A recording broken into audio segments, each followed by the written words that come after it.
Hello，大家好。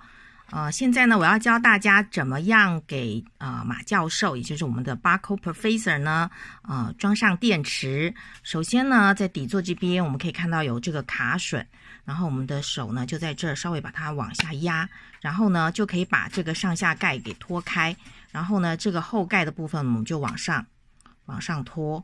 好，那这样这个上盖呢跟下盖就分开了。然后呢，上下盖分开之后呢，我们就可以看到里面的这个电池的槽，然后我们就把这个电池18650呢，这个是要有保护电路的18650这种电池，对吧？装进去，就会听到这个声音。然后接下来呢，我们再把这个后盖把它盖回去。那盖的时候呢，要注意这两边有卡槽。这个上盖呢要顺着这个卡槽这样子放上去，然后呢扣起来，这样就好了，然后就有电了。这样你们会了吗？